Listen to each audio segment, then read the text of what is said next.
When you go to academia, they don't have that red line. And they're going to just, the famous story of the emperor with no clothes. They're going to just point out, no, that doesn't make any sense. Well, that's not true, and this and that. And they'll bring issues, which I'm not going to mention explicitly, that are true because they're in your own books. They're not inventing anything new. They'll bring you riwayat, and they'll bring you athar, and then you add to that very well-known issues of, I don't even want to be explicit. And then you bring on top of that makhtutat, and then. And it's very clear to you and to every single very advanced student and specialist that the standard narrative has holes in it. That's what I'm going to say. The standard narrative does not answer some very pressing questions. So I think if I were to give you a blank mushaf, and tell you to write what is munazzal verbatim from Allah into that mushaf with no human interference, would you write something which corresponds? It's not an easy answer. It's not an easy yes or no. It is enough for the Muslim to believe that the I think Quran this should be an easy yes or no, though. Yasir Qadhi. I have to. Okay, very, very well. So, Muhammad, after we get off this phone call, I just wanted to pause it there because, man, we could watch that like 20 times. Notice the flow of the discussion here. I'm going to throw you a softball here. Obviously, you being a great scholar, you could put together, even if you're acknowledging there are all these problems and all these questions we might not be able to answer, at the very least, if I gave you some blank paper, you could write the Quran that goes back to the time of Muhammad. It's not an easy answer. And Hijab replies, I think it should be an easy answer. And Yasir Qadhi's response is, okay. Let's have a number of discussions, no problem. I'm very open with advanced students. But these issues should not, look, it is Kalamullah, what is going to be written. It is Kalamullah. It is what would you write? You're pushing me.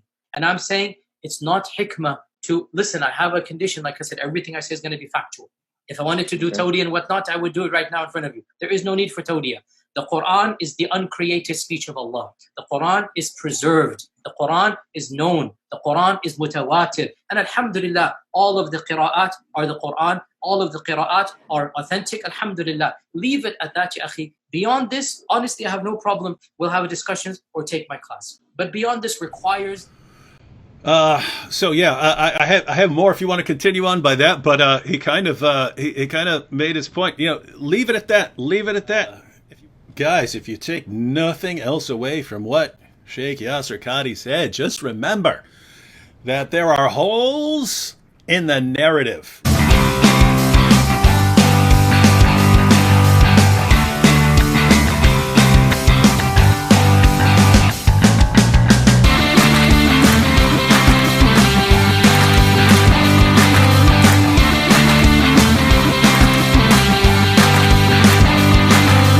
So they went to Al-Azhar University. They went to a man named Muhammad Ali ibn al-Huzayni al-Haddad. That's his name. Muhammad, have you heard this name before? Ibn al-Huzayni al-Haddad. Remember that name. Because he is the one that chose Hafs.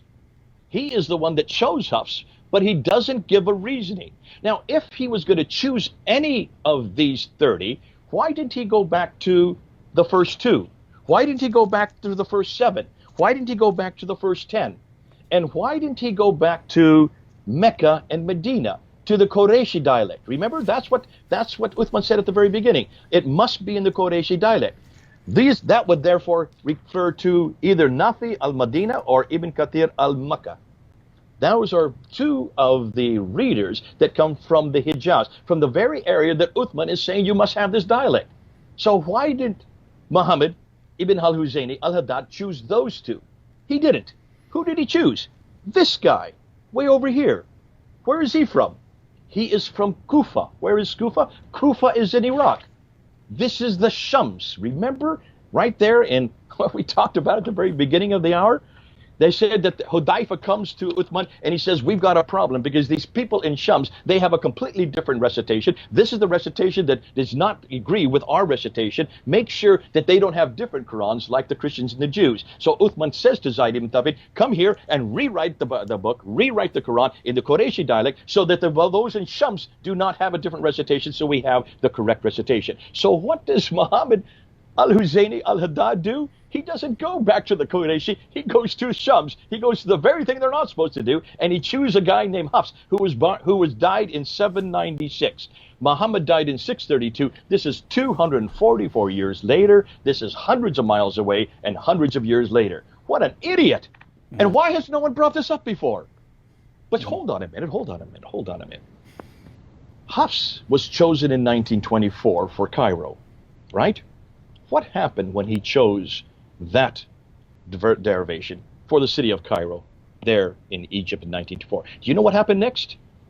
What did they do with all the other 29 that disagreed with Hafs? Didn't they have to drown them or something? They took him out to a boat and threw him into the River Nile. And didn't you just get done saying a little while ago that when Muslims don't like something, they either burn it, or they censor it, or they stop comments on it, or they drown it. Anytime they don't like something, they try to get rid of that which disagrees. So the other 29, they took out into a boat, and they threw them into the Nile, thinking that would get rid of them, without realizing you can't get rid of them, because our good old friend Hatem Tash was able to get all of them again, just in 2015 and 2016. Almost 100 years later, they're still existing. You can go to marketplaces all over the Arab world, and you can still get all 30 of them. She's found 37, so she's invented another 7 that are not even on the official list. Well, listen, there are even more than 37. But can you see how hopeless this is? Can you then understand? Put yourself in Muhammad Hijab's place. He knows this. He's heard this. How are you going to deal with this? Put yourself in Yasir Qadhi's place over here. There's nothing that I'm saying tonight that they all don't already know. The scholars know exactly what I'm saying. And when he went to Yale University 25 years ago and came across these other problems, these are just minor problems, because that was only chosen in Cairo in 1924 for the city of Cairo. That was only chosen for the Department of Education in one city. It became so successful, however, if you get rid of all the other ones and just use one, that became so successful that in 1936, the Egyptian government made that Hafs text the official text for the whole country, all of Egypt. All of Egypt then went back to Hafs. This guy from Kufa, who died in 796, 244 years after Muhammad. This guy who is part of the Shams, the guy that they were all scared about way back in the time of Uthman, because that's the text you're not supposed to use. That is that is the dialect you're not supposed to use. And yet that is the one that was chosen in Cairo. But because of the fact it makes it a lot more simple, and because of the fact it then now says that we don't have to worry about the other 29, they chose that for all of Egypt. Now, who's doing the choosing? Man is doing the choosing. It's one man from one university in 1924 that made that choice. This is not God choosing it. This has nothing to do with Muhammad. This has nothing to do with Uthman. This has to do with one scholar in 1924 who made that choice. But it became so successful in Cairo, it became so successful in Egypt, that in 1985, King Fahd, who is the ruler of Egypt, the ruler of Saudi Arabia at that time, King Fahd decided to make this Hafs text, this text that you see here, standard for the entire world. 1985. Now, David, I was alive in 1985. Were you? Yes, I was. Which means you and I are older than the canonical text. Boy, doesn't that make you feel old. Anybody who was living in 1985, before 1985, there was no standard text. There were at least 30. We have now even got up to 37 Arabic Qur'ans. But now by 1985, this has become the standard text for the whole world. Because one man, again, remember, this is one man who is now changing God's word, and he is the one that is now basically doing what God said he would not, God said would never happen, and that is, it is Allah who is supposed to guard his word. It is Allah who's going to protect the Quran. It is God who then said that this Quran has always existed. So what is the Quran that exists in heaven? What's on those preserved tablet? I would like to go to Allah and ask the same thing Muhammad Hijab asked, which is, if I give you a blank piece of paper, Allah, which is the one you're going to put in my hand? What do you think Allah is going to say? What do you think God, the Islamic God's going to say? Well, first of all, you can't talk to him. He's totally distant. He never comes to earth anyways. But I would like to know what's going to happen when Muslims ask that question. What do you think they are going to say? What Quran are they going to talk about? And this is something that Adnan Rashid brought up on Friday last week. I don't know if you heard what Adnan Rashid did. He did us a great favor. He said he decided to throw Yasir Qadhi under the bus when he was asked this question. That's a shocker. That's a real shocker. This is what always happens when Muslims don't like each other. They just throw each other under the bus. And he said, if I had been asked that question, I would have gone back to the Birmingham folios. I would have gone back to those Tilal folios, because that's the Quran he should have gone to. I would have gone back to the Husseini manuscript. That's the Quran he should have gone back to. Thank God for Adnan Rashid. Thank you, Adnan. You have just really brought it back to the 7th century. You see, this debate has always stuck over here in the 8th, 9th, and 10th century. The Qira'at is a terrible dilemma for the Yasir Qadhis and the Muhammad hijabs.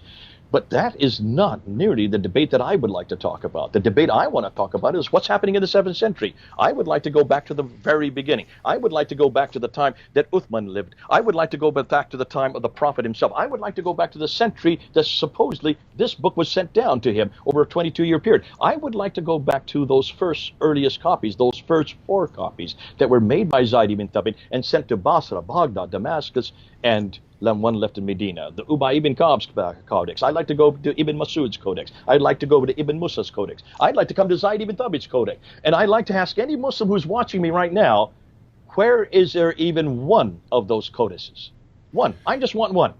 And that's exactly like this one right here. And 114 surahs, exactly like the Razm. I'm not asking my kid out now. I'm not talking about vowelization. I'm not talking about the dots. I want the Razm. I want the consonantal text. I want the skeletal text that's just like this book here. And notice, Yasir Qadhi agrees with you, right? If you're saying you would ask Allah, which one? Yasir Qadhi acknowledged, I don't know.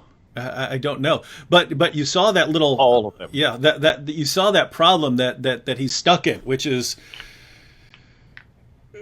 really shows you that his faith in this wonderful book is really at odds with the scholarship that he's being confronted with. Now, just to be clear, I haven't really studied Qira'at and Ahruf way back when I was studying after Nabil had converted and so on. Nabil started studying the Qira'at and Ahruf, and he was telling me, going, they can't figure out what this stuff means.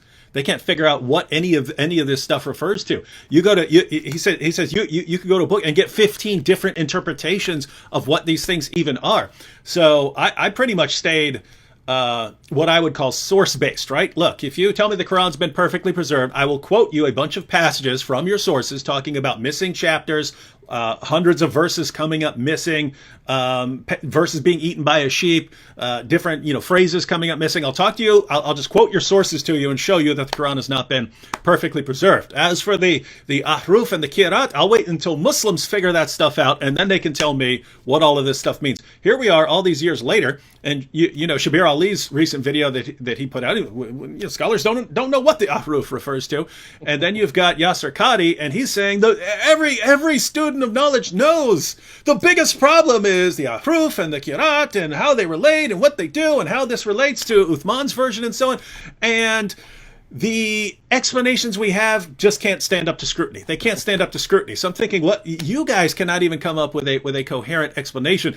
So, I don't know when I'm actually going to get around to studying anything beyond the basics. But Jay, just tell me if this is sort of where things stand, right? Because David, we only have 15 minutes. Now, in the last 15 minutes, we need to bring this to a conclusion. And I really want to get to the mother lode. I really want to get to the real damaging material. I really want to start introducing what Qadhi has not yet looked at, and what Shab and so you want to watch the clip from Brubaker? No. Oh, okay, let's introduce that though. Yeah. But what I'd like to do is I want to introduce his book.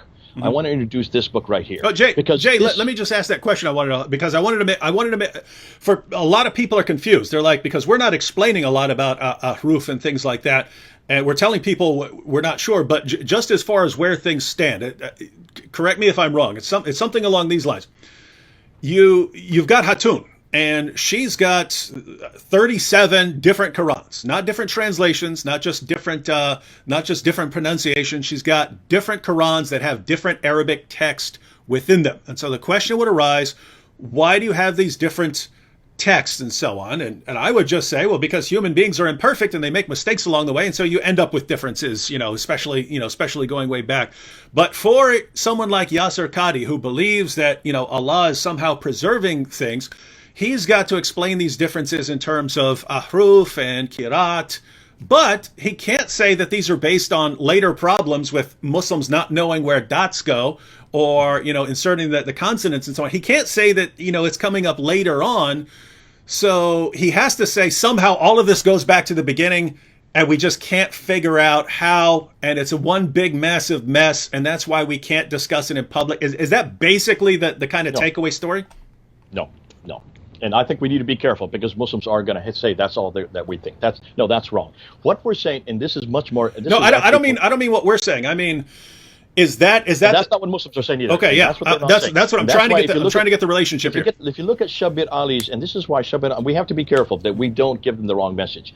When the Quran was written down, I don't know if you can see this, but when the Quran was written down, this is we have the Samarkand and the Sana. These are two of the earliest manuscripts right here. You notice there are no dots on them. Mm-hmm. See that? This is known as Razm. Yep. Razm means the skeletal text. Mm-hmm. These are nothing more than consonantal text. There's about 15 letters, roughly 15 letters that existed at the very beginning. Today, there are now 28 letters. How did it go from 15 to 28? Right? When I took Arabic, this is what was taught me. At the very beginning, there were only 15 letters. Well, in order to know because there's so many different ways of saying something, they had to put dots to make a distinction. Those dots were then added around the 8th century and the 9th century. They were canonized in the late 8th century. So by the early 9th century, when you have all these different Qira'at, you had then many different scholars and students who were putting their dots in many different areas, as I said earlier, and that's where you get the Qira'at, the many different readings. Yeah, that's what I'm saying. Yeah, so just because I'm trying to get this straight for myself, because I'm not completely clear on this, because when I ask Muslims about it, they give all kinds of different explanations. What I'm saying is, when we have all these different modern versions of the Quran, and what I'm saying is, would someone like Yasir Qadhi explain that in terms of going back to issues of Qira'at and Ahruf? And you would say that Qira'at comes along when they end up putting these dots in different places and end up with different terms. But since Yasir Qadhi has to believe that all of this goes back to Muhammad, he's got a problem. Back to Muhammad, though? What goes back to Muhammad? Not the Qira'at. Even though Ibn Mujahid said that there were 7 readings, there were really, let's just throw that out the window. Muslims would actually be better by not saying that, because you cannot get 7 readings in a written text that early without the dots and the vowels. However, what you can do, and what they should be saying, and they are saying this, Shabir Ali does say this, and Yasir Qadhi, if he wherever it would communicate it better, does say this, and that is that the Razm is the same. The Razm is exactly the same. The skeletal text in the Hafs, in the Kulun, in the Duri, all of these are exactly the same on all these manuscripts. So that's why they're all the Word of God, and they all go back. That's right. Okay. So the Qira'at, it really is nothing more than a set of disputes by different readers and different reciters in the 8th, 9th, and 10th century, late 8th, 9th, and 10th century. But the early 8th century and the 7th century is a completely different problem. And this is why I got so excited that Adnan Rashid finally got us back to the real problem. And this is a much more damaging problem, because the real problem is, what about these manuscripts who don't have dots? This is the Razm. And this is what they claim has never, ever changed. This is the unpreserved Quran here. This is the Quran that has never changed. And it's the Razm that you will see in every manuscript is exactly the same. Now, that's why Dr. Dan Brubaker, you know him, I know him, he did his doctoral thesis. He had heard this since, I've heard this for 40 years, this idea that the Razm is the same. The way that you dot it will change, and that's all we're talking about are the different dottings. But the Razm never changes, and that's what God preserves, is the Razm. And that's why Adnan Rashid said, if only Yasir Qadhi had put out and showed him these 2 folios from the Birmingham manuscript, the Birmingham Quran, he called it. It's not a Quran. It's only 2 pages. It's only 33 verses. It's not even complete verses of chapter 18, 19, and 20. And it's all about things that have nothing to do with Islam. It's about the 7 sleepers of Ephesus. It's from James the Lesser. It's the story of Moses. These have nothing to do with Islam. These are all pre-Islamic. These are from 145 AD, from 545 AD. These are all from before Muhammad. These are all before the Quran, and they're all before Islam. Now, if we'd only go back to those Razm, if we'd only come back to these original texts, we would find that there is no changes. They are all exactly the same. Well, Dan was curious about this, and so he was decided for his doctorate, he was going to go back to those razm. He was going to go back to the original manuscript. He was going to go back to the Topkapi, which is there in Istanbul. He was going to go back to the Samarkand, which is in Tashkent. He was going to go back to the Husseini, which is in Cairo, the one that Adnan Rashid wants us to go back to. He was going to go back to the Petropolitanus, which is in Paris, the Ma'il, which is there in the British Library, and also the Sana'a manuscript. Those are the 6 major manuscripts. I introduced these 6 major manuscripts to Shabir Ali in a debate we had in 2014, and Shabir Ali was not at all prepared to find out, to hear what we have found. Because see, 2 Muslim scholars, between 2002 and 2007, in that 5-year period, they went back to all those manuscripts, those 6 major manuscripts. And they went and they studied them for 5 years. By 2007, this is Dr. Tahir Atakulic and this is Dr. Ekmeluddin Ihsanolou. The 2 of them studied them for 5 years, and they realized that what they had been claimed, every Muslim around the world believes that those 6 manuscripts go back to Uthman. They are called the Uthman's Musaf. They're called the Musaf of Uthman. And these 2 Muslim scholars says not one of them is from the time of Uthman. Not one of them is from 652, mid-7th century. They're not even copies of the ones from Uthman. In fact, the dates they gave to them were from the 8th and 9th century. The earliest one is the Sana'a manuscript, which was discovered in 1975 by accident there in the Sana'a dome of the Sana'a Mosque. When they were opened up a trapdoor, all these manuscripts fell to the ground. Amongst them were these fragments of what they know as the Sana'a manuscript. When they looked at them, there were no dots on them. There were no diacritical marks. They couldn't read them, and that's why they had to bring the German scholars down in 1981 to look at them. Dr. Gerd Prynne, Dr. von Bothmer, Dr. Oleg, the 3 of them were flown down to look at them. They took pictures of them, and they realized that they were looking at the oldest Quran in existence. But the date that has been given to that Quran is 705. That's the earliest date, 705. So this is not the 6th century. This is not the 7th century. This is the 8th century. But what was interesting, Dr. Dan Brubaker wanted to go back to these manuscripts, but he also wanted to go to 4 others. So he went to 10 manuscripts that are all from the 8th and 9th century, none of them from the 7th century. Not one of them is complete. And he found that not one of them agrees with each other. Now, this is what Dr. Atakulic and this is what Ekmeluddin Ihsanolou said. But what Dr. Dan Brubaker wanted to find out was what in the world can we find when we look at the Ahruf? At the Razm, at the skeletal text. And he started finding these kind of things. I don't see if you can see it. Can you notice that there is a word there that's in a different color? Can you notice there's a word there, Allah, which is out in the margin? It's not in the text. It should be right here. There's another word there where it should be replacing, but it's not been replaced. This is a human intentional change. Are you getting that? This is not accidental. This is an intentional change. You can see it's a different imp, it's a different nib, it's a different ink. It's done much later than when the original manuscript. There's 1, 2, 3, 4 changes, intentional changes on just this one page. Now, what he noticed as he started looking at these, he came up with 800 of these by the time he did his doctoral thesis, finished his doctoral thesis in 2014. Let me just show you this one right here. Take a look. You can see 9 different squares. In every one of these squares, if you look at it carefully, you will see the name of Allah, the name of God, that has been added above the line. In every case, it's been added at a later date, above the line. Of 8 of them, except for this one here, all the 8 of them, you don't need the name of Allah there. Why were they added? Why did they add Allah's name afterwards, above a line, in a different, now this is black and white, but if you look at it in color, it's in a different color, it's in a different ink, it's in a different style of writing. The name of Allah had to be added. Why did it have to be added? Because for 8 of them, you don't need it. It's understood it's talking about God. So why did they add the name Allah in 9 different places on the same manuscript? Actually, there's 12 that have been found. In every case, the reason they had to put the name Allah there, the reason they added the name of Allah, is because it now agrees with this Hafs text. It now agrees with the standard text. It has now been standardized, which means these have all been censored. These have all been changed so that they agree with the Hafs text. But that's not all they did. They did many other things. Let me give you this one. They did coverings. The Husseini manuscript that Adnan Rashid wants us to go back to. If you look at the Husseini manuscript, take a look at that one page. That's just one page of the Husseini manuscript. When you look at that one page, you will see covering after covering after covering. 1, 2, 3, 4, 5, 6, 7, 8. 8 different coverings on one page.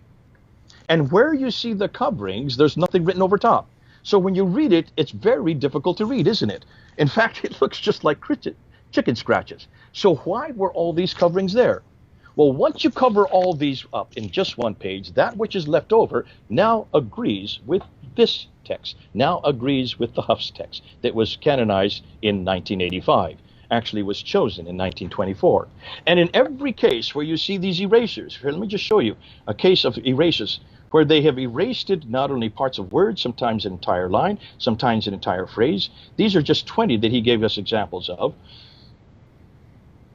Let me just show you one here. Here's an eraser right here. Here you can see where they've erased. We don't know what was written there first. But now, by erasing that, what's left behind now agrees with the Hafs text. When you look over here, I'll just give you another example. Here's an example where they've written an entire line between the line. They've added an entire, almost an entire sentence.